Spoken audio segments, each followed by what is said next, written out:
Well, hey everybody, welcome to episode 116 of the Party Invite Show, Party Invite Podcast, if you're looking it up on Spotify. My name is Tegan. I'm your host every week. I'm joined, as usual, by Vilos over here. Me. And Sovereign Sid. Hello. And the three of us here tonight are Party Invite, but all of you at home listening in the future or here in Twitch chat, hello. You're our community too. We have a wonderful community of people who can play and discuss video games in a safe environment. You know, the internet is a scary place, and I'm laughing, but that's really true. So we are happy to have a lot of wonderful people in our community. Before the show, we were talking about how easy it's been for people to find groups for Exoprimal. If you heard last week's show, that was the Exoprimal community night was on Friday. I don't think we have anything officially planned for this weekend, but if Exoprimal is something you're interested in, whether you have Game Pass or well, actually, I didn't mean to get into this right now, but you should play on Game Pass because there's cross-party stuff. But I just really want to remind people that our Discord is a great place to find good teammates, at least people with positive attitudes for sure. If I'm in there, it's debatable the skill level, but I will have a good attitude. I can guarantee you that. Just give him a melee weapon of some sort. That's it. Just let me kick. Whatever. Really? Yeah. Whatever is like the least conventional combat strategy, I'll take it. In fact, make it a double.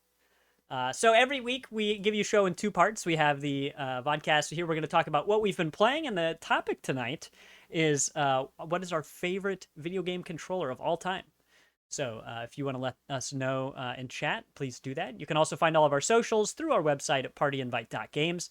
But after that, we'll have a game stream. I downloaded a game I had never heard of until last week. This game is called Only Up, I think. Only Up. And it's one of those games where you just climb and it's really janky. And if you make even one mistake, you just fall really, really, really, really far. So I thought that'd be a fun, stupid game to stream for the first time tonight, so stick around for that. But let's kick things off with Blissin' Up, our favorite segment, or certainly my favorite segment, where we talk about something that made us smile this week. I didn't write anything here. Maybe I'll come up with something in a minute. But Sav, Tegan, you never smile. I mean, that's not you. Whenever I say you never smile. You're not even a happy person at all. So. Some people tell me that I never shut my mouth, but it's rare that I hear that I never smile. But you've got something on here. Let's start with you. Yeah. So today, like literally today, like right before I got here, so that we could start doing this, I went to go see Barbie, the new Barbie movie that came out today. Well, technically it comes out tomorrow, I guess, but whatever. I guess theaters are showing it early or something for some reason. I'm not really sure. But I went there. Well, the release date was the 21st, but that's neither here nor there. But it was a lot of fun. Definitely not what I expected. It was really existential. Which is something I expected of, like, the director, who is Greta Gerwig. Is that her name? That sounds Greta right. Gerwig? Okay. But, like, it got a little bit political sometimes. But, I mean, when you're doing with something like existentialism, why is that word so hard for me to say? Existentialism. Nailed it. It's kind of hard not to, Yeah. And it took some really weird turns that didn't, it's Greta. So, whatever. It's fine. Go see the movie. It's a lot of fun. If you do decide to go see Greta direct again? I was thinking about that earlier, and I can't remember the name, but I remember seeing the movie. Lady Bird and the newer version of Little Women. Oh yeah, Lizzie. Okay. Both those movies a lot. Saoirse Ronan is like her key actress most of the time. What's her name? Yeah, I'm surprised she didn't even Saoirse Ronan. Say her first name again. I always Saoirse. This isn't a joke. I just always forget how to say her name because it's not. I cannot phonetically spell it. I mean, the name itself is pronounced Saoirse, but I mean, it still comes down to variation. Depending on how she says her own name. Because I mean, a name is name. Yeah. Well. But the original name is Saoirse. Saoirse. Okay. It's the same name as my car. How'd you forget? My car is actually named after Saoirse Ronan. So. Well, here we are. Fun fact. Yeah. Listen up, everybody. Well, that's cool. It's funny to see Barbie kind of like married culturally right now, not to Ken, but to Oppenheimer. Everybody's jokes right now. It's the same as when Animal Crossing and Doom, whichever one, Eternal maybe? Yeah. Came out. Eternal, yeah. Yeah, so like all the memes are those like matched up together. I do get a good kick out of that. A good juxtaposition. I mean, talk about two existential movies. I didn't think Barbie was going to be existential, but now that you're telling me, then it's even more appropriate that they would be. Some theaters are running double features of those two. So Yeah, I think. Gosh, which theater? I just read about a theater that was doing that back to back. They're doing Oppenheimer first and then Barbie, which I heard is the quote unquote correct order to watch that. I don't know what determines that because I'm not going to go see I Oppenheimer. mean, But that's what I would do because even if somehow Oppenheimer's not heavy, which maybe it's not because Christopher Nolan has covered some pretty crazy things, and not made me walk away just feeling defeated, But when I'd be done with that, I'd be like, okay, palate cleanser. I need a snack, What well, would that movie is definitely full of snacks. Ooh, child. desserts? Everyone is hot, except I mean Michael Cera, but that goes without saying. So I mean, what can you do? Well, wonderful. So that's Barbie. So big thumbs up. Yeah, sounds like it. Mhm. And I should go see Little Mermaid, right? I meant to see that in theaters, but I think that ship has sailed for me. Um, You ain't support my girl Hallie. well, oh gosh, I've revealed myself. I've let the cat out of the bag here. Mhm. All right, well, we're moving Little Mermaid up to the top of the list. We'll talk about some more movie stuff maybe during later because I am interested. But Vilos, did you have anything that made you smile this week besides Absolutely nothing. the flooding? The microburst was just exciting. Yeah. Bro, I mean, no, I really nothing Well, since. last week you talked about going to that K-pop place, and I finally saw some of the photos that you shared. Man, that looked pretty cool. Not to rehash that whole thing again, but boy, yeah, we should. I'll find a link to those. Actually, I think it's in Demo Duo's Discord. A link to those pictures, because damn, man, that's the good stuff. And then I don't know what made me smile this week. I mean, life's all right. I don't know. Video games are cool. Then with that, that concludes Blissin' Up. Let's move on to what we've been playing. So we've got some videos queued up. Sav, I'm gonna have you go last as I make sure that your video is ready to go. But Vilos, do you want to kick it off? Since I already talked about a little bit of Exoprimal, could you start with that? Unless you want to do the double feature and I put them in the wrong order, Oh no, it's fine. We can definitely start with Exoprimal because that's the closest thing to what has made me smile this week. Bet. Odie knows we had a hell of a good time. We've played the game a little bit too much, As you do. but it has been a really great time. And coming from somebody that played 25 plus hours of 3 betas, it's still fun. And Exoprimal is exactly what we knew it was going to be from the beta, but so far it is evolving. It's fun to see people come into it with new perspectives, seeing how absolutely stupid fresh players come in to the game. Mm-hmm. Oh my gosh, yeah. When you guys were beating that one team by a mile. Where you guys were almost on different maps. You were so far ahead. Yeah. The joke though, when I was watching Odysseus stream with you and everyone else in chat, was that when you guys loaded up the game again this time, you had to do the tutorial again, which was either the second or I think the third time you had to do it, depending on how many times you've played. Fourth, good. Oh, what? So yeah, I did every time during the beta and during the release. That's too many times. That's too many. Yeah. I don't know what the right number is, but it's lower than that. Can you not? I mean, I know you can open up this the sub menu to leave, but can you actually click the button during the tutorial, or does it actually? No, it never would let you do it. There was nothing you could do to skip any of the tutorial, and it was actually necessary because it has to count your progression anyway. So, yeah. But at the end of the day, right now, really the biggest issue with it is that people are entering the game at different times, and so obviously we were there at the first hour. A lot of us played at least a couple games, maybe on our own, but most of us played a couple games at 11 o'clock on the Thursday, and started progressing. And we realized over this time period that when we try to party up, we eventually can party up, but it does not allow us to unlock new game types as our stories progress because it relies on, apparently, it's not even fully revealed by Capcom, it apparently relies on the story progress of the lowest level person in the lobby. That's tough. The whole lobby. You know, a lot of games are starting to do that now, where when you party up, it goes like by the lowest person. Which But seems okay if to you make it, know it, right? But the yeah, ambiguity, like watching you guys figure that out was like this again, because you've already played, we played during the beta question mark, where we've already seen this stuff. And so it's like, okay, well, you know, we have an expectation of the kinds of games we're going to play. Maybe you have a certain favorite type or even a favorite suit that's not unlocked yet, stuff like that.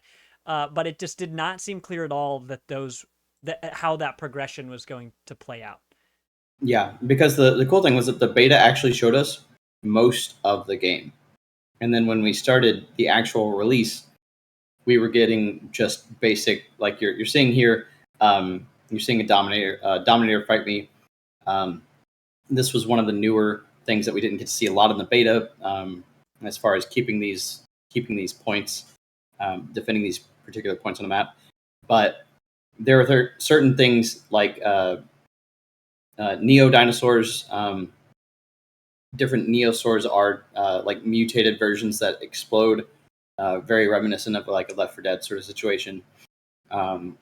Different versions of mutated dinosaurs that have wild abilities and stuff.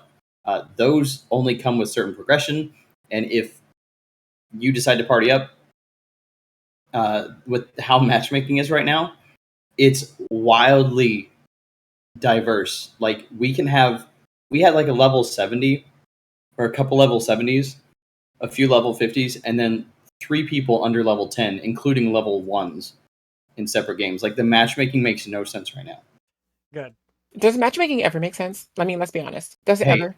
Halo 2 used to, but since then, I feel like matchmaking doesn't make sense. But the balance just doesn't seem right there. It seems like something is just a little bit off. But the cool thing is that once we're loaded into the game, we actually know, we have an idea of what we're getting into by the load screen, by how long it takes for us to get to the giant Leviathan AI talking down to us. It's really funny. The longer the game takes to load, the more likely it is that you're going to play a special mission, which is hilarious. Oh, so Oh, it's interesting. like the opposite Yeah. of how it used to be. You know, like you boot up your PlayStation and you're waiting and you're waiting and you're waiting, and it works. You know, instead you're like, oh, it's taking a long time. They're really Mhm. making it special for us. Mm-hmm. But this game is, the actual gameplay is so tight. A couple of the characters are a little bit broken. Not Just as tie away. broken. Yes. Not as broken as a lot of other hero shooters might have been at some point, like early in their lives. So I think the betas really did a whole lot of justice to this game, and allowed people to really give Capcom some good feedback. At the same time, I honestly, if we're talking about things that are broken, really just matchmaking, as far as fitting 2 or 3 level 1s with a group of level 60s and 70s, like come on. Yeah. So Especially since that stops us from getting that story progress, getting better. wait a minute. So because it in. doesn't match you with people, so it doesn't matter what you've unlocked if the enemy team hasn't unlocked it, dude.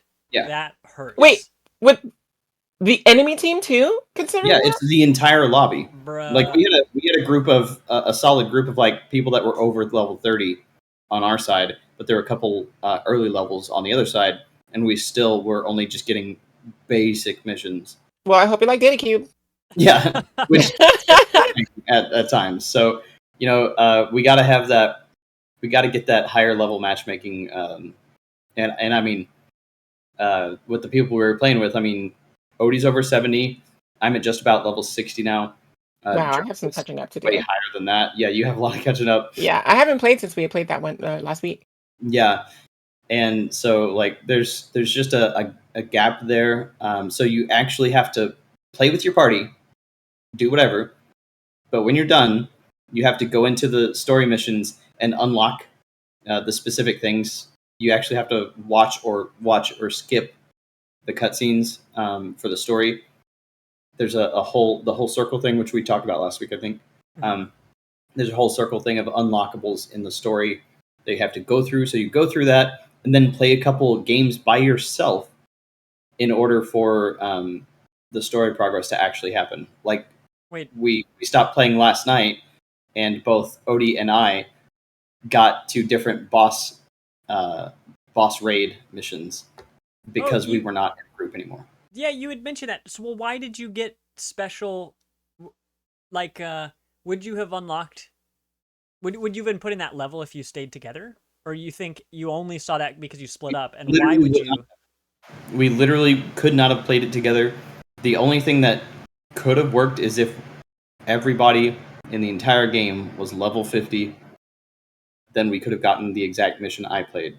If everybody was level 70 or so, then we could have gotten the mission that Odie played last night. So if you go in solo, then the matchmaking is fine. But if you have a party, then it's more likely to match you against low-level enemies, right? Because why wouldn't you have unlocked that special one if you just kept playing? If you just played 10 more matches, wouldn't there have been a chance of... There has been no chance mathematically, so yeah. But now, like, when we do get games that have higher mission people or higher level people in that mission, then yeah, we do get the better games. We get Neosor games. We have had a couple of special ones. We had one that we'd never seen before last night. It was a variant of a story mission that we played a billion times before, but it had Neo versions of the flying dinosaurs and stuff in a particular game type that we hadn't seen. So that was really cool. But I don't know if this is the one you're talking about, but I remember you guys hearing in voice chat. There was a mission where you weren't fighting against the sniper dinosaurs, which is a funny set of words to put together, and just being like, "Whoa, this is like a totally different style of gameplay when you're not just being sniped all the time and you don't have to counter snipe." Yeah. By the way, you just got riggedy wrecked. I watched this video a couple times, and that big dinosaur just tore you up. I struggle to believe this is even your gameplay because you're not playing Roadblock. Listen. Listen. That's officially my thing now, I guess. But yeah, no, Barrage was really fun. That was actually my first full game of playing Barrage, and yeah, really a big fan. I was never a Junkrat main, but in another Barrage life. damage. Yeah. Well, honestly, Barrage, I mean, as reminiscent as he is of Junkrat, like the way that he like is more area control than just like mindlessly lobbing things into nothingness and hoping to hit something. I think it's pretty. I think he can differentiate himself in that regard. It's not like you need to be a Junkrat main to like appreciate what Barrage brings to the table. True.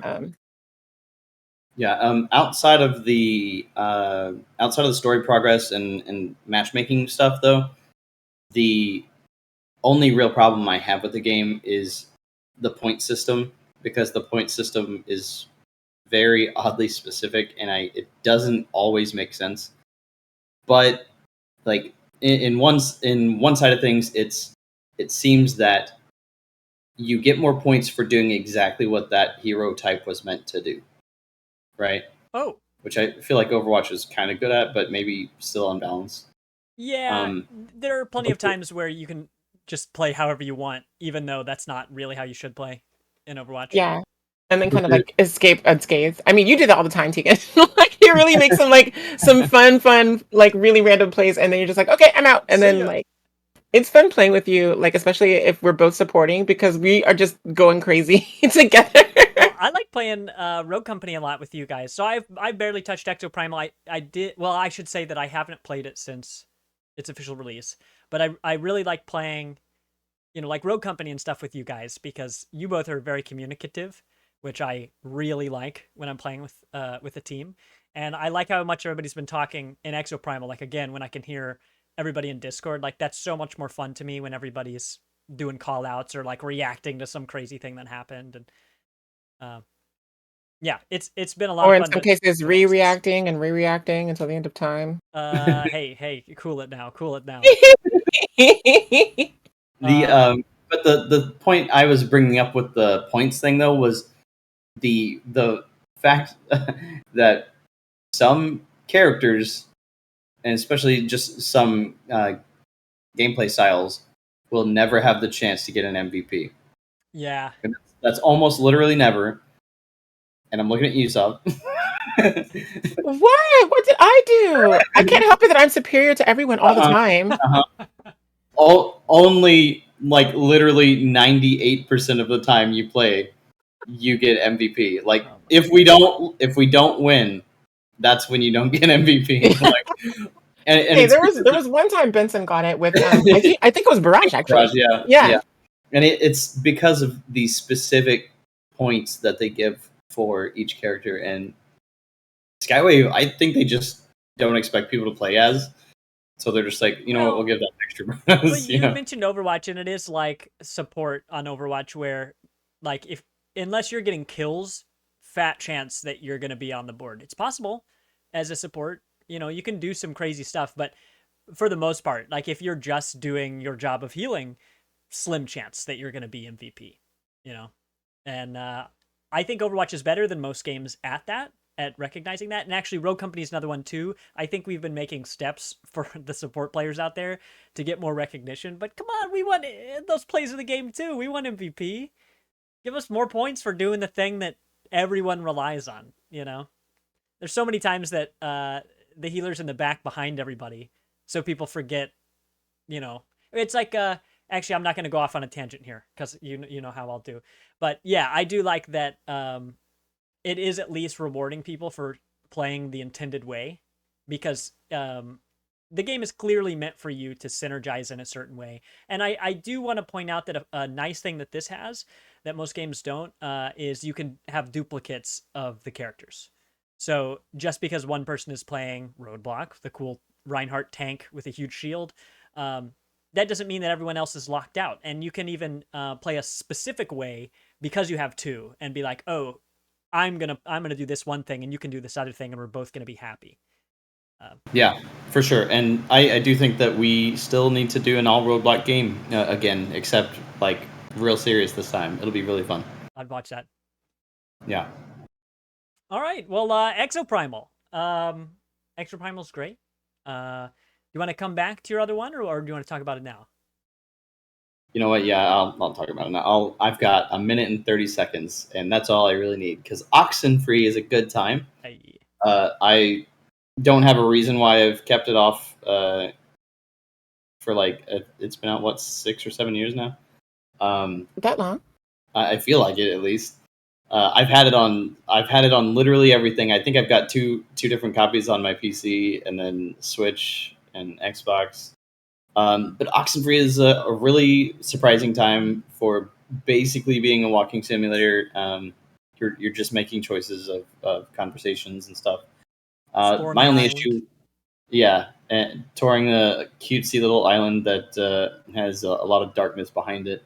I really like the story, but at the same time, it's one of those narratives that, you know, games don't quite get right. They get really close to being really right. But it was like watching a Lost episode for me. Yeah. Which I generally like, but at the same time, there were questions left unanswered, and that's because the game kind of expects you to replay the game, and I don't really like replaying games. Even when you have choices to make, like here. Uh-huh. And like I get it, but sorry. It gives like Oxenfree, I get it, but they give you 3 options for every almost every one of the conversations that you have in the game. You have 3 options to pick from, or you can just ignore, which I guess there might be 4 routes. There's at least 3 routes in the game. Yeah, there probably is a 4th route, because I didn't finish the game for weird circumstances. I thought the game was cool. But yeah, they definitely wanted you to know that not selecting an answer was a choice. Yeah, which I did on purpose a lot, and then not on purpose several times. So, like, because the game gives you like 3 whole seconds to make your choice, and it's like, well, shit, I'm trying to live in the moment, right? But, you know, yeah, that can be tough. And that reminds me of what was that game that we played? As Dusk Falls, where not choosing an answer is still an answer, but I mean, you get infinite time to like make it, well, not infinite, but you know, pretty much, and then you can vote to extend it as well. I wish that. Oh, sorry, I didn't mean to cut you off. No, you're fine. I was just gonna say, so it's like that, except for like always Sonic drowning music. Yeah, Yeah, where Yeah, you're always in a panic to just be like, wait, but am it I supposed to do expects. the right thing, or Yeah, do I and do what so I'm I told? just played. I think her name was Alex. I just played her as fucking aloof and kind of offensive as possible. So Cool. that part was fun because I was just generally shitty to everybody, including the new stepbrother that you're supposed to be like. He's supposed to kind of replace your dead brother. Like it's a whole thing. It's a very cool story. And the second game just came out a couple days ago, so I am stoked to play that. That's really why I wanted to get Oxenfree out of the way, is to play the sequel. So Hell yeah. the only thing is that the sequel I don't think has any of the same characters in it, so we'll see how that goes. Uh-oh, they all died. I mean, maybe I'm play the game. They were so oxen free. Well, you know what's funny? When I had never heard of Oxenfree, and I posted somewhere. This was years ago. That I was like, man, I had this weird dream where this happened and this happened and this happened and this happened, and a friend was like, oh, you mean just like Oxenfree? And I was like, what's that? And I looked at it, and it was eerie. Where I was like, bro, this is like I had a dream where I was on an island. There was weird time stuff and weird like Lovecraftian, just all these things, or like you'd walk into a room and you'd be like, I think I just walked in here already. And then when I watched the trailer, I'm like, okay, what happened? I think the spooky signal from the game kind of made its way out. There are podcasts about this, but that game seems cool. Yeah, So Oxenfree 2 just came out, I think last week. Yeah, 2 days ago. 2 days I think. ago. So yeah, I'll be excited to hear more about that. I think I will go back and replay the first one. And if you and I powwow, Vilos, I'd like to see what you did so that I can do the Mhm. opposite.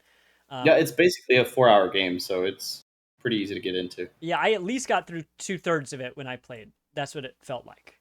Because yeah, I was playing it on my phone, and it was cool. It actually was a good phone game, just like Stardew Valley was a good phone game. Those were the first two phone like real mobile games I ever played. So yeah, maybe I buy this on Switch or something. Because Lizzie, my partner, also played on her phone, both of those games actually. She actually beat the game, and so I saw some of the stuff closer to the end. But I'd be interested to ask her kind of what she did so that I could also avoid that and find those secret, probably terrible endings that we all missed. But yeah, looking forward to hearing more about Oxenfree 2. But that was Oxenfree 1 and Exoprimal, and that was Vilos. Thank you, my friend. No problem. All right. Let's see. Saab, do you want to go next? Got your stuff all lined Sure. up? Yeah. So, in order to avoid talking about Splatoon for like the sixth consecutive week in the work, like in a row, because I definitely have just been playing that. Even though the Splatfest is finally over, you know what? I will talk about just a tiny bit, just a tiny bit. Just a The little. Splatfest is over. Remember how you have to choose between the three ice cream flavors: vanilla, strawberry, ugh, and mint chocolate. Ugh, ugh. So guess which one won? Any guesses? Guesses? Not mint chocolate. I'm voting that as the loser, the one loser. Actually, you're right. Vanilla won. Hey, oh, of course vanilla won. But Dang it, vanilla. But mint chocolate came in second. Honestly, it didn't surprise me at all because, like, when I think of strawberry as a dessert, ice cream is the last thing on my mind. Like, I would think of so many other desserts before I thought of strawberry ice cream. You know what I mean? Yeah. So I'm just like, I'm not even sure why they didn't even just go with regular chocolate. Like, just do a whole Neapolitan affair. You know what I mean? Right. So the Splatfest is over and Vanilla won, the team that I was on, even though I had to support Shiver, but that's a whole nother topic. I'm not going to go off tangent there. So that was fun. Played a whole bunch of Splatoon 3, but the game I came to talk about tonight is Pokemon Conquest. And so Pokemon Conquest, as you listeners will remember, if they have been listening this month, I received it for my birthday. It's like a 10-year-old game now. I think it came out in like 2014 or A something like game for that. 10-year-olds. What are you playing it for? Because I'm a child at heart. I mean, I think you're raising Pokemon trainers in the Kent City area. I mean, maybe I'm reaching here, but I mean, I will be doing that tomorrow. Tomorrow's my next nest again, so that's gonna be hey, fun. I've been upgrading my deck, so these kids are gonna have to evolve just like the Pokemon they're training. Um, but Pokemon Conquest so far has been a lot of fun. It's been kind of weird getting back into like the rhythm of like Pokemon's already turn based as like a core mechanic, but this is like a different kind of turn based. So people who are like familiar with real time strategy games like Fire Emblem or Wargroove or like Final Fantasy Tactics, games like that should be familiar with the gameplay style that this offers. And what's really neat about it is that it still takes the mechanics of the mainstream Pokemon games and just like fuses it. So I think it's elegant. It's elegant, and it's like not overwhelming, because sometimes when you play real-time strategy, there's like so many elements that come together, and it's just like they're like you know, tandem attacks and team strategies, and there's like flow charts and matchups, There's and so there's much. Yeah. dynamics, and there's relationships, and I'm just like, I'm trying to fight. I don't want to have tea with you. Just I hit him. mean, Someone maybe hit someone. some hot coffee, but but not tea, But this, and like mixes out all of that. It's just purely you are forwarding. I mean, I guess you'd have to maintain a relationship with your Pokemon, but it's not like through any action outside of taking course in battle. Mhm. I mean, you can go shopping and do things like that, feed them Ponegiri, but all of that is part of the strategy of battle. So that relationship is called Link. And so you build your Link. It's basically like leveling up your Pokemon every time you fight in a battle. Your Pokemon gets experience, which then raises their Link, and then they can evolve through that. What makes it really interesting is that the trainers that are in there, of course, you're one, like you're the new warlord, like on campus, and you're trying to come in here and like live up to the legend. And I think I touched on this a little bit last week, but it's based on like the Nobunaga story, which Vilos, remind me again, like the official name of that, the Three Kingdom something. Yeah, it's both like Nobunaga's ambition and the Romance of the Three Kingdoms stuff combined. Oh, okay. So it's two. Okay, I did not realize that. I just knew it was like Nobunaga's ambition, because I think that's actually what it's isn't. I think that's actually what it's called in like Yeah, I think in that's the Japan, name. Yeah. like Pokemon Nobunaga's ambition, which I think is such a gutsy title. Like, A but little too no, intense for Western audiences, I think they said. yeah. I mean, unless you're like super duper cultured and like love to read stories like from the East, like Journey to the West, which I won't rant about because that's Wukong and that's a whole nother thing, and y'all already know how I feel about him.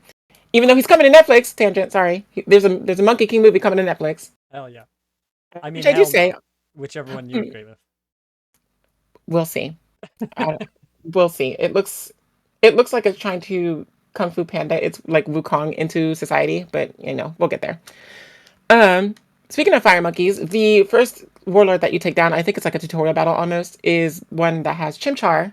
And what you can do is when you're battling these warlords, these other warlords of other kingdoms, not only do you take over their kingdom, you can recruit them after a certain point. So you'll see like all of these really interesting characters with like fantastic designs. You don't have access to those characters until later. You get generic trainers until then. But each trainer, regardless if they're generic or not, has a type that they specialize in. So, for instance, your sidekick character, Oishi, she specializes in normal and dragon types, so her signature Pokemon is Jigglypuff. I'm not sure. Yeah, What? right? Oh. So, like, she specializes in normal types, but also dragon types. Okay. Yeah, Back then they just had different definitions for things. I mean, Jigglypuff, she'd be a dragon. She'd be dragging that marker across your face when you fall asleep after she sings. But no, I've been having fun. It puts all the Pokemon mechanics in there. So like abilities from the other games, such as like Torrent and Overgrow, which boost your attack power when you're low on HP. They make their way over here. But then there's also Pokemon Conquest not centric, exclusive abilities, which can only really be used in this format. So like things like increasing range. And sorry, did Harlow hit the mic when she? When you turned your head, Oh, you were oh loud and no! clear. I'm sorry. And what's a funny thing? I've done this like 3 times already tonight, where I'm in my work environment. It's kind of loud sometimes, like in my day job, and I often have to turn my ear, face my ear towards the speaker, and I keep doing that with you guys, and that's not how headphones work. So if you see me turning my head, just know that I'm just making a fool of myself again. One of these days. The Dolby look around sound. Yeah. Oh, I must have heard something. Oh, nope, just stretching my neck. No. When you said this game came out 10 years ago, this is on the 3DS? Oh, The 2014, I think, put on original DS. original DS. Yeah, the original, like the big chunky one. Well, the thing Big we're watching chonker. right now 'Cause is it came. 2 screens. So I guess Well, I could have answered my question before I. Yes, DS is the original DS is Oh, is that also. 2DS? yeah. Right. I'm thinking of the SP. No. Oh, okay. Yeah. Which Yeah, it does anything with also DS fold. Yeah. is full screen. Yeah. I occasionally know a thing. Sometimes. Um, well, cool. So, what inspired you to play this now? I mean, you just was it in your lineup? I mean, were you waiting to play it for a while? Well, I can't remember what got me talking about it like before in the past, but I think I'd offhandedly mentioned that Pokemon Conquest is like one of my favorite Pokemon games, and then suddenly, bam, there it is for my birthday, and I was like, "Well, my God, I haven't been able to play this since I was insert age here," for the government, and so I was just like, "I'm gonna play this." So right now, I'm just using it as a time sink, or like when I'm winding down for bed, because the music in it is actually really cool. They have some banger soundtracks on there, like especially in the Electric Kingdom, which is called Violite, which is home to the hottest warlord of all time, Gichinkyo. She is amazing, and she has a Shinx, and it's so cute. A Um, Shinx? I a assume it's Shinx. a. Well, is it a cat? Is it a Sphinx? I don't know. Shinx is a play on that. I Very don't know cool. if it. I think it's more a lion, but the name itself is a play on Sphinx. Yes. So yes, it is a cat. To answer your question, yes, it's a cat. It's an electric cat. Cool, cool. So I just use it to wind down. It's been really cool, like reliving the story, because honestly, I forgot.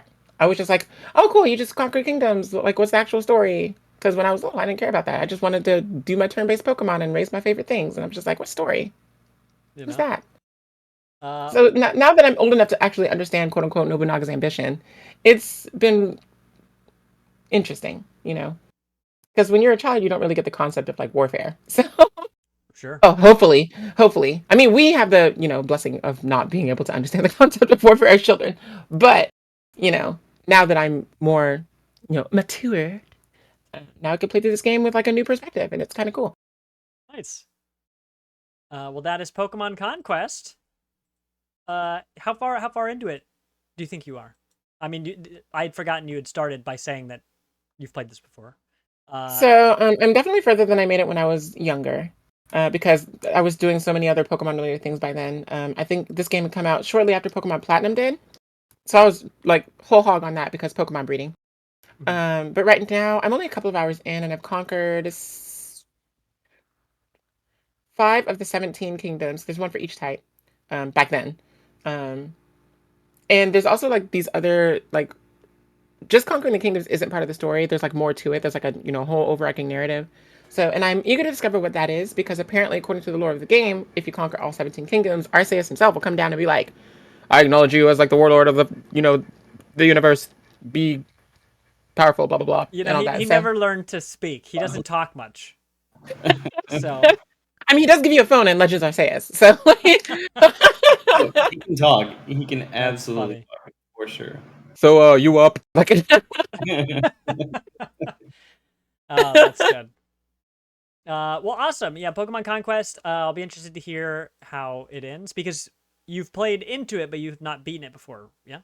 correct. Like, I've never even come across Nobunaga, who, like, I mean, if you all were watching the trailer, here with us today live, he's a pretty good looking guy. So I'm looking forward to running into him again and again. Moving on. Uh, Exactly. well, cool. Okay, so let's talk about what I've been playing. I streamed on Monday. I streamed Darkest Dungeon 2. I just keep liking that game more and more. And so I don't need to tell you all about what that game is. If you'd like, you can just listen to the other podcast. I've talked about it plenty. What I want to talk about, what I want to show you here is a ridiculous situation that happened to me um, on um, on Monday.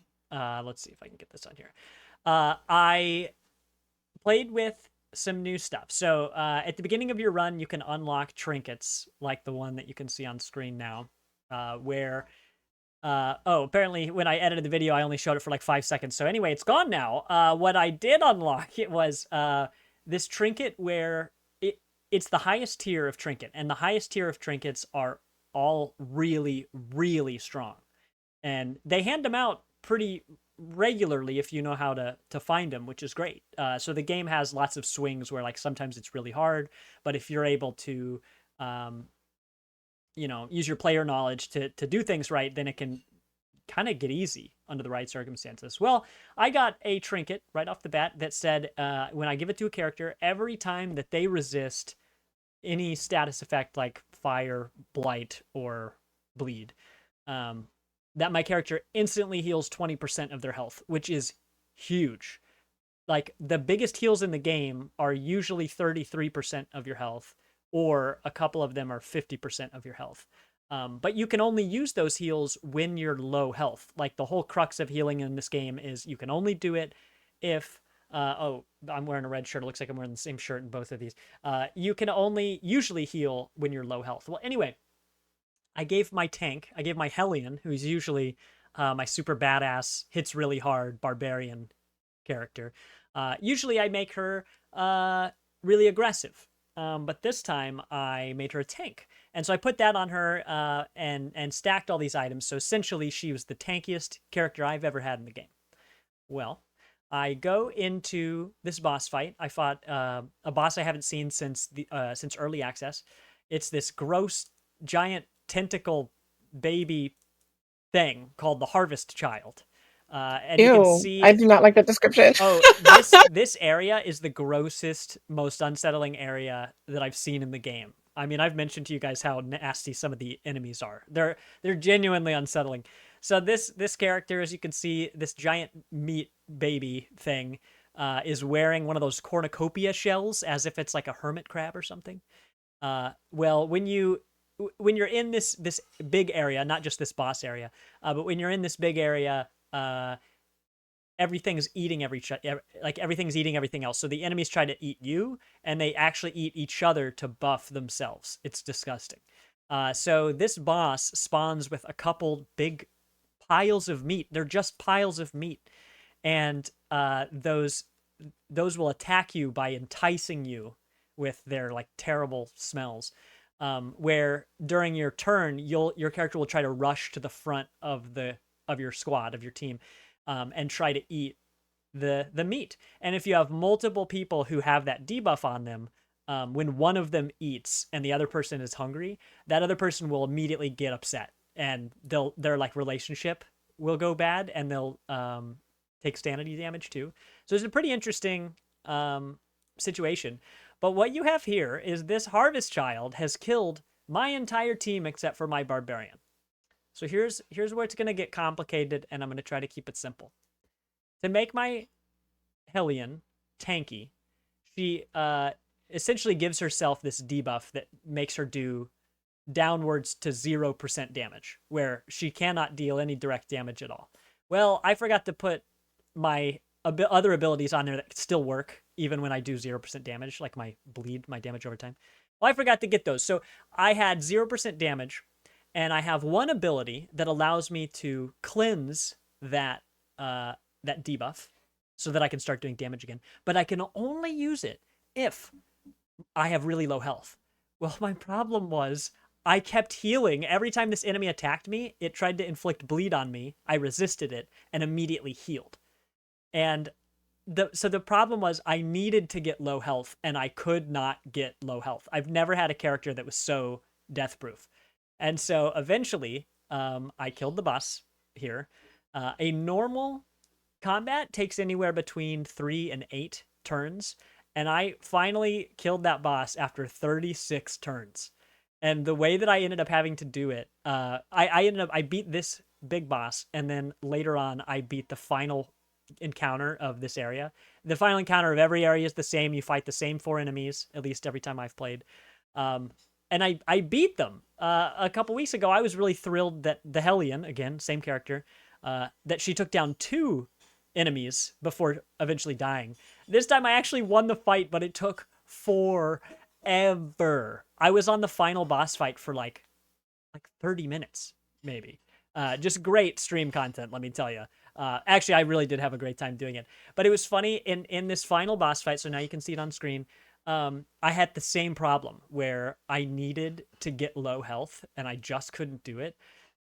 So the only way I could come up with is if you pass your turn, your character will actually get stressed out for not, they're like, hey, I wanted to take a turn, I wanted to do something, but instead I passed, and that stresses me out. So if you stress your character out enough, there's a really high chance that they will melt down. When you melt down, so when your sanity bar fills up, you melt down and your health bar goes almost all the way to the bottom.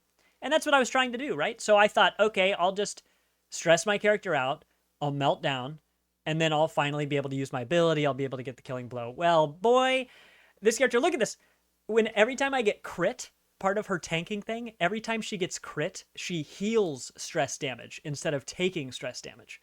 So these enemies, which crit a lot and bleed a lot, basically every time they attack me, I am stronger after they hit me than I was before. Which again is the opposite of what I needed. So so when you get stressed out, there is usually about a 15, or let's round it up just for the sake of this, a 20% chance of being resolute. So when your stress meter fills up, you can become resolute. It's really great. You fully heal. Any of your allies in your team usually get a buff. You get a big buff, but there's only a small chance, a 20% chance that that'll happen. Well, while this Hellion was my only character in my party, I ended up hitting full stress 7 times, which usually somebody hits it like once or twice and then they're dead. Sometimes they don't even hit a single time before they die. But boy, she hit full stress 7 times, and 5 out of 7 times she became resolute. So to remind you of the math here, 20% chance of this happening, it happened 5 out of 7 times. Well, boy, guys, I didn't want that to happen. I wanted to melt down. So every time the really good thing happened, I was very disappointed. I've never been so disappointed for the best outcome. But it was a wild stream. Chrome was in there. It was like nothing I've ever seen. So I went back the next run. I had the same team, the same makeup, and all this stuff, and we killed the same boss and ended stream there. But it was a really good time. But it was just so funny that like my character was unkillable, and that was the problem. But it was fun to discover that. So now I've unlocked 7 total characters in that game. Including the occultist from the first game, which his wild card ability is that hi kitty, are you gonna meow into the mic? His wild card ability is that he can heal you anywhere from between 0 to 33% of your health. So there's a chance that when he heals you, you just don't get healed at all. And when he heals you, there's a 50% chance that he'll inflict bleed on you. So, for those keeping track at home, that means there is a chance that the occultist will heal you for 0 and then make you bleed out, which is not good.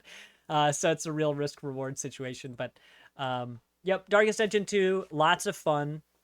Still loving it. You'll see me stream that a lot over the next year because it's going to take me a long time to get through this game. But it's great. The first game was great too. They're just different from each other, but I'm really happy about it. Let's see. I got 50 seconds out on the clock according to our timer here. I'm gonna say that I also this week I played Loop Hero, which you've heard me talk about before. I was very frustrated today to discover that after you beat the first boss for the first time, which I've done 7 times now, after you beat the boss once, it unlocks the 2nd tier difficulty, but the developer of this game was so interested in the aesthetic that they didn't think that they should make it obvious when you unlock that 2nd tier. So I had no idea that I had access to this new tier, and I've been trying every new combination of stuff to unlock these resources I need to progress in the game. And I mean, I was about to give up, and then I was just playing around, and I realized that there was a 2nd difficulty I could play on. And as soon as I loaded it up, I killed the most basic enemy in the game and immediately got one of those resources that I've been playing for hours trying to get those things. And now I'm just like, oh, there was just a button that wasn't very easy to see. So that was frustrating. So now we're back in business, baby. I'm still enjoying that game, but man, between Terra Nil and Loop Hero, Devolver's kind of letting me down with some of the UI stuff. I need it to be just a little more obvious so that I can get to the fun part. But that's good. And then I'm playing Valheim. I'm not going to talk about it this time, but enjoying that. Oh, I completely forgot. I have to mention this. I'm sorry. On this past Sunday, Nerdstead and I streamed Commonhood. That'll end up on Nerdstead's YouTube channel, and I'll get a link on our socials as soon as we have it. But that is a pretty janky game that seems like it's in early access despite being out for a year. If you're interested, you can still find that VOD here on our Twitch. But I did want to mention that once we have that all figured out, and we will have further streams of that in the near future over the coming weeks. Yeah, that's Common Hood. Go check that out, and then I'll shout out Nerdstead's channel here in chat, just so you can get his details. All right, that's all I've been playing. Speaking of like survival-y games, we're still waiting to break open that Small Lands. We are, so because people are so hot on Exoprimal still, we've been holding off because I don't want to compete with that and split the number of players available, because I don't want Exoprimal is crushing it in our Discord right now, and I don't want people to be like suddenly, oh man, I have to choose between these two games. Especially it's like Small Land can support 10 people. So this is the roll call. A bunch of us have bought this game. It's very similar to Grounded, big world, little person, little player. So a lot of us have picked this up and we're all waiting to play it. So Sav, you're not the first person to ask me that this week. We have a bunch of people excited. So we'll probably play Exoprimal again this week, give the whole weekend to that. And then maybe next Friday, depending on how stuff goes, we'll see where we're at with Small Land. Because I would really like to play that too. I just don't want to leave anybody behind, Yeah, that makes sense. But good question. Yeah. Okay, well, that's it for what we've been playing. We're going to get to our party topic in a minute, but let's take a few minute break if that's all right for everybody. I got to refill my water. Hydrate. All right, we'll be back in just a few minutes, y'all. Woo. Okay, well, we're back from our little break, and we're ready to talk about our favorite video game controllers. So this party topic is straight to the point. It is, what is our all-time favorite controller? Each of us. My initial thoughts when we proposed this was that my obvious answer is that the newest controllers that we have are the best controllers there are. I think the PS5 controller's the best controller I've ever used. But just like Pokemon, I get frustrated when everyone interprets what is the best as meaning what's the most powerful. So I'm going to bring that into this conversation, and I'm going to say I'm personally going to make those new ones off limits because there are plenty of other controllers to like out there for plenty of other reasons. Just because they're not the most powerful doesn't mean that they shouldn't be near the top of this list. But I'm going to actually save mine for last because my controller is actually one that I don't have a lot of experience with. So I want to hear about the ones that you guys do have experience with. Which one of you guys wants to start? Don't everybody volunteer once. All right, it's Vilos.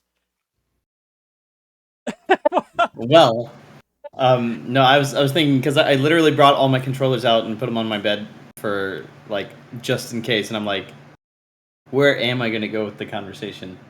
But for me, like just hold I the left really stick forward, and it'll take you where you need to go. I'm sad.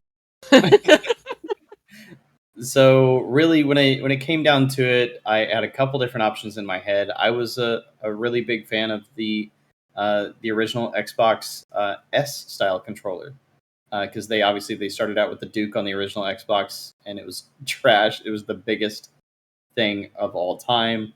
Like the Duke. Like there were people that liked the Dreamcast controller, and I'm sorry, I'm gonna shit on you guys. All right, that was bad. It's better The than the N64 controller. I like the N64 controller, but the Dreamcast controller is not that bad. Well, at the time, I remember not thinking it was that bad. Like your hands are like literally. It's literally like a box. It's a box with a circuit board in it, and you're holding the edges of another box on the back. Like it was not ergonomic in the slightest, right? But the Duke needed a replacement when it came out, and so the Type S was like the progenitor of all of the current pro style controllers now.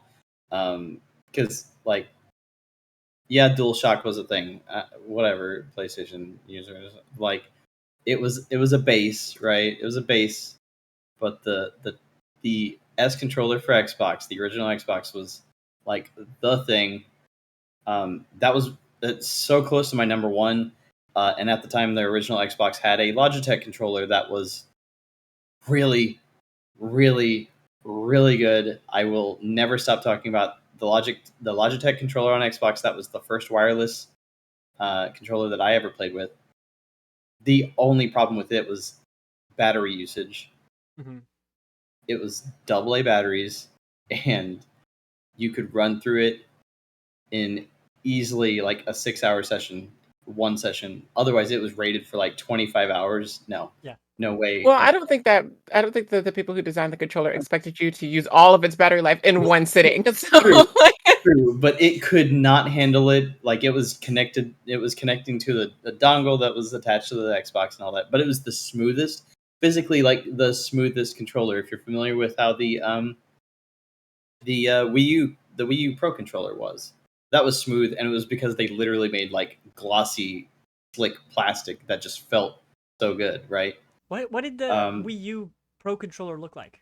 Because the Wii it was U is the it was huge, black, it's the like the tablet. the battering. tablet, right? So, like the Pro controller, like you would see, I mean, like it looked like this, but white and glossy. Oh, Yeah, okay. but So it was skinnier though. It was Oh overall yeah, I skinnier. don't have a Switch Pro controller nearby, so that was the closest It was analog I had. very close to the DualShock or the fucking DualSense. Very close to that width, but it was like a slick battering sort of situation. It was really cool. Um, do you think anybody's ever used it as a weapon? yes, but this is all to say like all these really great things came down to what is my current favorite. It's obviously nostalgia has its own place for those old controllers, but currently my favorite is the Switch Pro controller. Specifically, the Xenoblade 2 one is my jam. I love it more than life itself, uh, partially because of the actual design of it, right? But it's so comfortable in every situation. Um, I have played shooters on Switch with it, and it's totally fine. Obviously, Switch is not where you generally play shooters on, Yeah, when's but Exoprimal coming to Switch? never. Wow, I mean, Splatoon is like right there, Vilos. That is so rude. Well, it's still on my Switch, all right. But it's also like if you really come down to like the brass tacks of the actual construction, like pro controllers are sturdy as hell, like ridiculously sturdy. I never expected that to be the case, especially with this one. Like you can see the translucent parts of it and everything, and like I am very big on keeping my controllers safe, but this sucker has like fallen off of random shit way more times than I ever intended, and it doesn't How have a many did scratch. you intend? Zero. All right. Um, Absolutely zero. But it has fallen many times, and like the way that the main body of it is constructed, as the main one piece, um, it just really it takes a lot to damage in any way, shape, or form. The sticks obviously are way better than the Joy Cons ever will be. Just super super comfortable and probably the best D-pad in the business right now. And that's even with the Series S and X. The I don't remember what they call the weird dial D-pad. That one's super comfy, but I feel like it's the Switch Pro D-pad is actually more responsive. So that's it right now. All right. Well, it's a cool The looking. Can you get? Can we get another shot of your controller again? It's a little dirty right now, but yeah. Oh, ew, gross. Actually, it look. I wouldn't even know. Yeah, I mean, I can't really tell either. That's a good looking controller. And I did look up a picture of the Wii U Pro controller. That's Wait. really cool. Wait. So which one did you just hold up?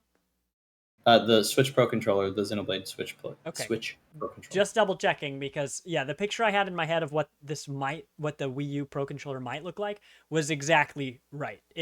Nintendo's Pro controllers definitely have an aesthetic to them. Because if you just flashed that for a second at me, I would have believed that was a Wii U Pro controller too. But that's a cool one.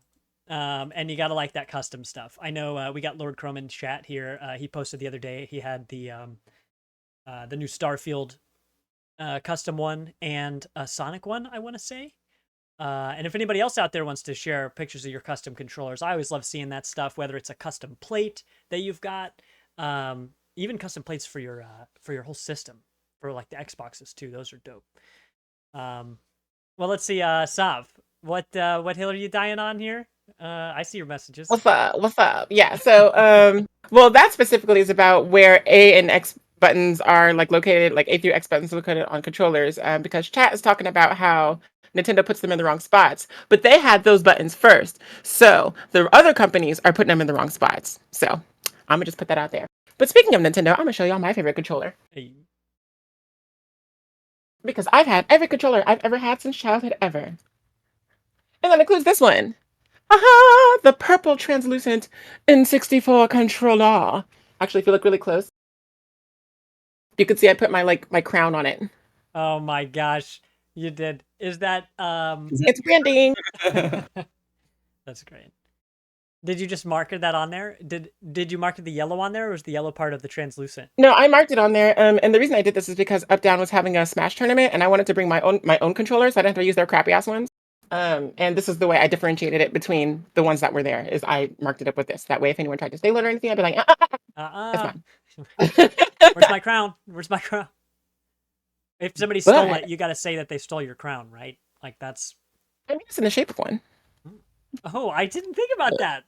Uh-huh. Okay, so are you incorporating that into your next cosplay, or? I'll get back to you on that. Actually, that's a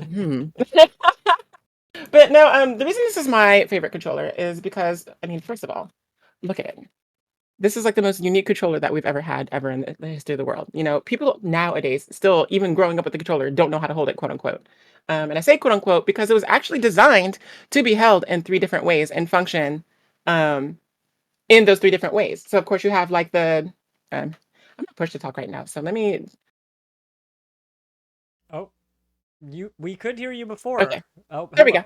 So I'm putting on voice activity so I can use both my hands. Okay. So obviously you have this way, or well, this way is one of the ways that you could do. So you could do like dual stick stuff, and this is the one that's used the least, but it is still usable. So this is with my left hand on, for the people who are listening and not watching. There's left hand on the D-pad, right hand on the middle column.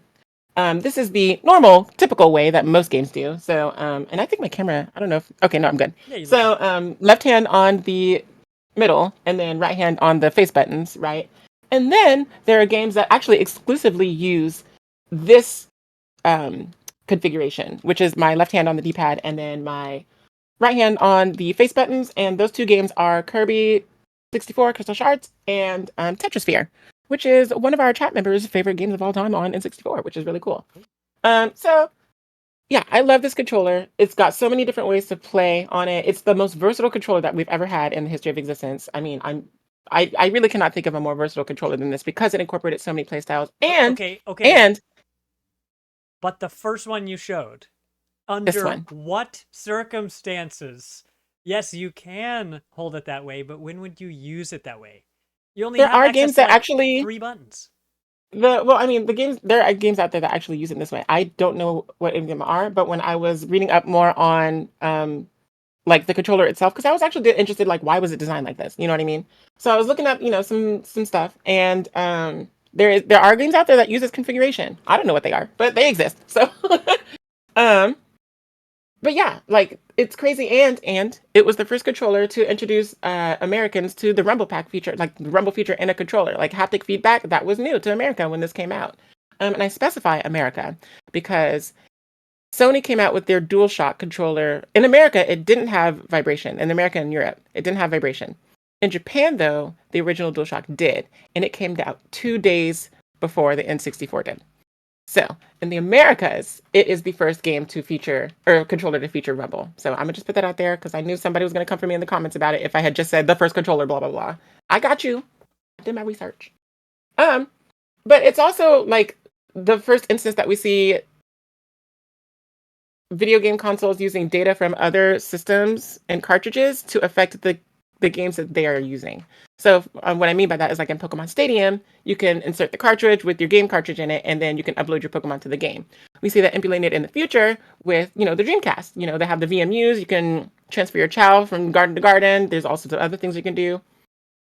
It really introduced us to a lot of technology. It was the first controller to feature camera control. Like Super Mario 64 is credited as the first, 3D game that featured controlling the camera. Of course, the buttons can be used for other things, like in the Ocarina of Time and Majora's Mask. You can set, secondary items to everything on the C sticks and stuff. But it's the first controller to do that, and then that inspired, like, the dual stick setup, because the first DualShock, of course, didn't have the analog sticks. But then the ones that were released later, when the PS1 was redesigned in 2000, came out with the DualShock analog sticks that we all know today. But then Nintendo followed suit again by doing the dual shot, like the dual analog stick thing, except switching the D-pad with the analog stick. So the analog stick is up here and the D-pad is down here, like as you see on a GameCube controller, which I can pull, but I don't feel like reaching right now. But they were the first, like they'd introduced that, and then everybody else followed suit with that setup. So like the Xbox controller that we see now today introduced that D-pad on there. You know why it's a circle? It's because the D-pad is like that design was copyrighted by Nintendo, so they can't. That's why it has like all the little the circle really? D-pad. I think at the time when that they had the patent on the D-pad. So Nintendo was responsible for that. They are responsible for the Rumble feature in America. They're responsible for like data transfer between like different consoles and things like that. Like all of that. And one thing I also wanted to touch on too is that there's a fourth way to actually play with an N64 controller, which is with two of them at once. That's crazy. What Yeah. even is that? So there is Star Wars Episode 1, the pod racing game. You can use a controller in each hand to control each individual engine and what have you. I think you needed like a cheat to do that, a cheat code to do that. But then Perfect Dark. There's a Perfect Dark game that you can do, and it has the dual controller setup too. So, I mean, just it opened up so many possibilities for what control schemes could mean. And some of the features that we have now probably would not be here and or would have come a lot later if Nintendo didn't come in and like innovate everything like they always do. For better or worse, they always do innovate like the future of gaming. That's what I think. Even if it's bad, it's something that gets the conversation going and then things evolve from that. Yeah. Somebody's got to do stuff first, That's cool. I didn't if I knew about the dual stick using two controllers, if I knew about that, I'd forgotten it. That's a wild bit of like that's the kind of thing you say to a kid and they're like, "Okay, grandma, back to bed." I remember when we used to get Netflix in the mail. Right. I mean, that was because technically Pod Racer was only 2-player, right? As far as that goes. So I don't recall. But like I Yeah. said, it wasn't the only game to use that feature. Yeah, I never had 4 people to play that game, so 2's all I knew. I don't even know. But Man, they always had it set up in like Blockbuster to screw around, That's the good oh time. yeah, N64 era was the my neck is killing me because I'm at Walmart playing the Well, the demos. Walmart, oh my God, yes. And then it continued with when Melee came out. People would spend so much time playing Melee on the GameCube because they would. I'll tell you what, I get nostalgic about a lot of things, but that is not one of them when it comes to video games. I liked the little McDonald's booths that had the GameCube controllers and N64 controllers and everything there. Right. Did not like playing at the department store because We had That was literally like a 30-degree angle that you're sitting on. seriously, Like, my neck ow. and my back. It's unreasonable. Let's see. Well, then I'll piggyback off of that. So my actual favorite controller, excluding the new ones, which are fantastic, I think would be, and I lots of the I thought the Xbox 360 controller was great. I didn't expect to like everything that came after it so much. Once you've had a controller, like you're talking about nostalgia, once you've been holding a controller for long enough, it feels like home. It feels comfortable. Like as soon as you're sitting on the couch and you have that thing in your hands, you know that it's time to relax. So, Pavlov or something would say that every time you hold it in your hands, you're immediately comforted. Well, for me, if I take it back, away from all of those, back in the early days, back in the GameCube days, so post N64, the Wavebird on the GameCube, the Wavebird was the first, if I recall correctly, the first wireless controller I ever used. So that was for the GameCube. You plug your little wireless dongle into the front of the system, and then you've got AA batteries to power your controller. And if I recall correctly, that the batteries lasted pretty long. I don't remember replacing those even as often as I would have replaced the Xbox 360 batteries. I think that one was actually rated for 40 hours. That's I think it was that's awesome. That's a super long time. And I thought the GameCube controller was pretty cool.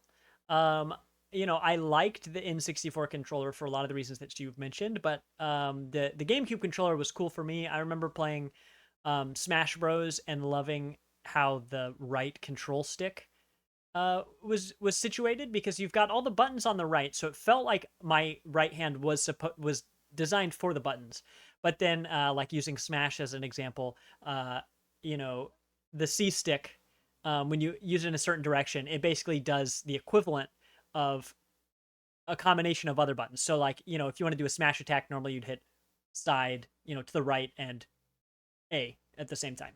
But if you just tap that with the C stick, it does that exact same thing in the direction you choose immediately and with only one button press. It's now that I'm thinking of it, it's almost like the earliest version of a macro, but on your controller, because you're just combining inputs from something else, from another part of the controller into this other thing. And I remember loving that because even to this day, if I'm playing Smash, I'm using that C stick all the time, and I really liked how like if you use a PlayStation controller, um I don't know, it's very ergonomic so that my thumb gravitates towards the stick really, and until recently, a controller was my preferred gaming method of choice, not a mouse and keyboard. Now it is mouse and keyboard, but um, I would just say that the C stick on the GameCube was my favorite part.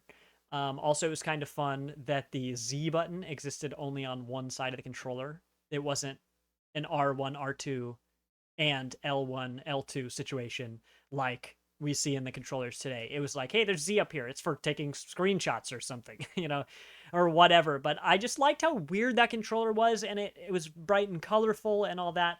But yeah, so the GameCube controllers were good, but the Wavebird really was the business.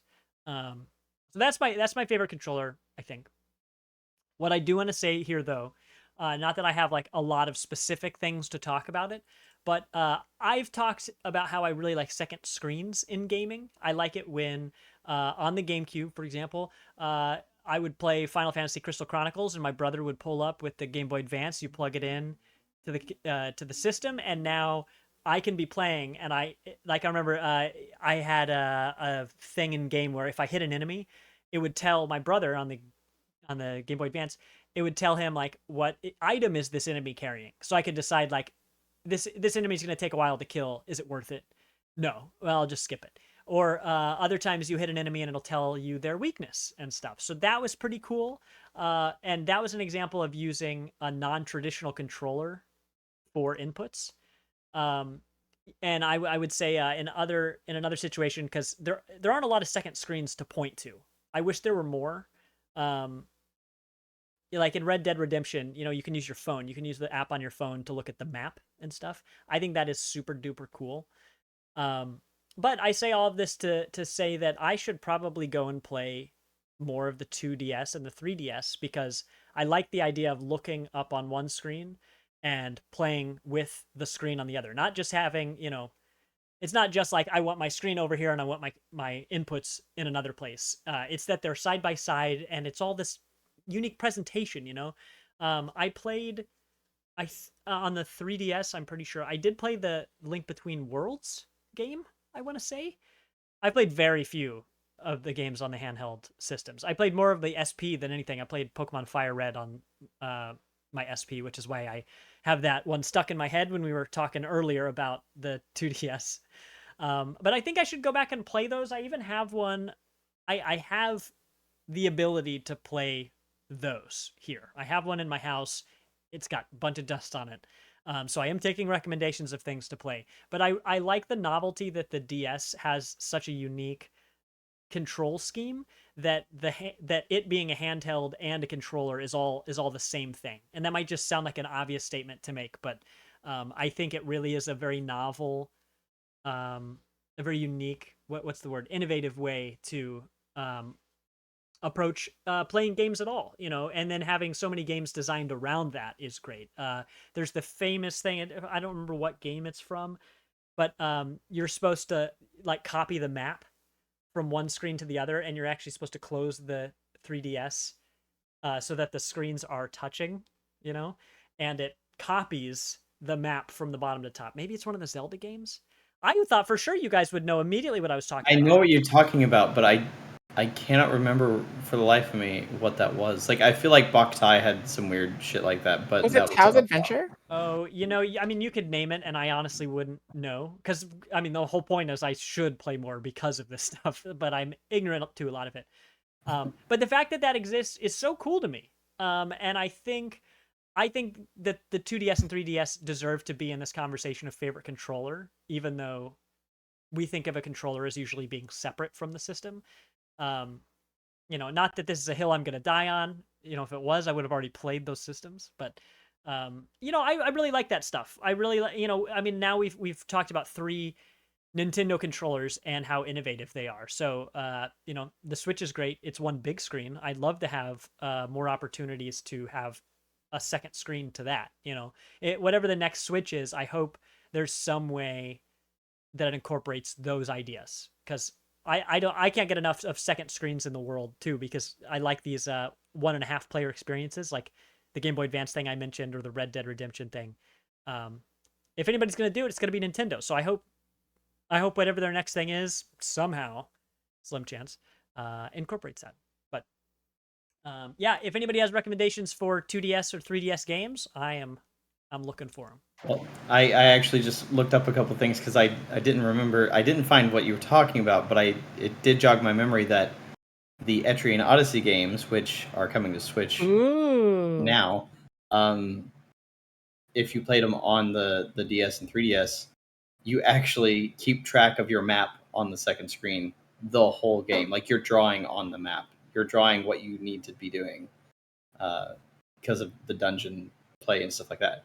That said, the first person style that it has might not be your jam visually, because it actually gives a lot of people with eye problems issues. So I just have throwing that many out. eye problems. In fact, I was reading a pamphlet in a poorly lit area yesterday, and I looked up. I was trying to read this thing for like 45 minutes. It was rough, and I looked up, and straight up the room was like spinning, and I was like, "Oh my goodness! I have not had such a bad reaction with my eyes in like almost a decade." So, Boy, if you don't get you some glasses. man, you might see me in glasses here soon, honestly, with how bad it was yesterday. So actually, we're talking about it. When I did play on the 3DS, I usually had to keep the 3D turned all the way off. It was very hard for me to see the 3D. And I just love that was like a feature at all. Like, who else but Nintendo would think of something like that? Like a portable, no glasses, 3D device. Like, that well, is so crazy. I wonder and if this. that it works both ways, that I am able to turn it off and still enjoy those games, that they're not unplayable because I can't use that part, which is huge. Right. And they didn't have to do that. I love that they did. Odysseus says, maybe in response to what I was saying before, that Pokemon might be the game. One of the Pokemon games might be that one where you have to close the 3DS, which is so counterintuitive, because that's like how I you make it go to sleep, I don't recall a Pokemon game doing that. Like, I mean, maybe like playing through Conquest, and I'm thinking about Pokemon Dash. That's a racing game. I'm thinking about Uh, oh, he, maybe one of the Rangers games could have done it. he was just Oh, he was asking. asking for suggestions. Well, you know what? Oh, okay. I'm gonna ask ChatGPT to find the answer to But this thing for me. no, No, don't they're being ask sued right AI. now. Don't do it. Oh, they are? Oh, well, conversation for another time. But X and Y, Pokemon X and Y are fantastic, and they're like just right. Like, it's not too much content I mean, if you're looking for for a the other games. 3DS game, but if you're looking for a Yeah, 2DS game or like an original DS game, yeah. Pokemon Platinum for sure, for sure. Also Sonic Rush and Super Princess Peach. Unironically, Super Princess Peach. DS, yeah. Also any Mario and Luigi game you can find, Okay. as in Mario and Luigi the series. Oh, what was Paper Mario out on? Was that the Wii U? There was one on the Wii U. There's also one There's on Superstar on 3DS. Superstar? yes, I there's could Sticker check Star that and out. Origami King, I believe. Well, tell me which one's best, because I'm probably only gonna pick one first. Nobody likes Sticker Star. Nobody likes But Sticker Star. I mean, there's the Mario and Luigi games though. Yeah, So Bowser's Inside Story and the Superstar Saga. and Actually, Dream Team. Superstar Saga remake is actually way too much money right now though. So It's because it's so good. yeah, I mean, I have it, so I'm just sitting there like, one of these Oh, you days. shouldn't have said that. All right, well, then I Knock, got knock. a bunch of good recommendations for the 3DS and 2DS. I appreciate that. Benson, Smart Alec in chat is like, "Hey Tegan, the 2DS is the 3DS without 3D." So, thank you. That's why you're the smartest person I know. Is because of things like that. I mean, that's literally it, though. Well, I got a lot of games. That means I've double the system to play. So anyway, thank you everybody for the recommendations. I see everything in chat. I'm going to try to get that saved for the end of the stream. But I think that's going to be it for our controller discussion. We have lots of input here in chat. Really appreciate that. If you're listening from the future, Hit us up on our Discord, discord.gg/partyinviteshow, or our Facebook or Twitter are good places to reach us. We'd love to hear your thoughts. Any last thoughts on that before we move on? No, not really. Nintendo rules off. The end. They are Although, very I'm innovative. pretty, like all of us Yeah. had a Nintendo product as our answer.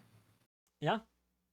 I guess they are extremely important. Although I will say that Benson's had a lot of good points in chat today, and got to put it out there. I never got to see it in real life, but the Steel Battalion controller for Xbox, man, that if I ever had that to play Steel Battalion in my life, that would have been my choice. Oh my gosh, it's a whole rig. It was like $250 or something like that at the time that it released. It was the most expensive game ever for a long time. This is no different than like a plane simulator, though. But it was bigger. Like the overall amount of stuff that you got as a full setup was. But is it Steel innovative? Battalion a racing game? Because there are 3 pedals on this thing. Is it a flight simulator? What is this? No, you're in a mech, bro. Yeah, I think you're in a You are mech. Yeah, building a mech. Bro. Yeah. this like to me, this pales a comparison to like the BattleTech experience, where you get inside the actual egg and you're piloting the mech. Like it's Yeah. like that's true. that is a controller that I would love to put on this list. Of course, they're like $8,000 now. Oh my No god. doubt. Yeah. Chrome says it's a stick shift. Well, yeah, it looks like a stick shift. That's funny. Well, I'll get here's a link for everybody in chat for what that looks There was like. there's a self-destruct. Wow, that's a link. If I remember right. That's like So- 1,000 characters. So good Oh, luck. you're getting really good at these links. Yeah, I should probably look at URLs before I just put them in places. Well, that's huge. I hope nobody's watching this on mobile. Okay, but that's gonna be it for our party topic. So to wrap up the show before we move on to the game, which will be Only Up, which was mentioned on our Facebook group. I had never heard of this game, so I'm excited for it. The final things I would say that we've talked about here is this weekend we'll probably be playing a bunch more Exoprimal. You'll probably see the most people online for that tonight, but we've seen pickup games all throughout the week, so I'm sure we'll see more throughout the weekend. So if you're someone who would like to do that, we have designated voice channels for the games that are most popular at any given moment. So even if you don't tell anybody that you want to play, if you ever hop in those channels, people will appear. I guarantee it. So Exoprimal this week, I'll probably be playing 7 Days to Die with some of our community members. We'll see about that. And then perhaps, don't hold this to me, but perhaps next week is when we finally play Small Lands. So that's a game that supports up to 10 people. And I think we have at least a couple slots open before we have to, figure stuff out after that. So Small Lands on Steam, go grab it if you're interested. It's a survival game. Other than that, that's going to be it for the Vodcast portion of the show. I've been Tegan. Thanks for joining me, as always, Vilos. That's me. And Sovereign Sid. And sometimes why? And we'll see you guys again very soon. Bye! I guess.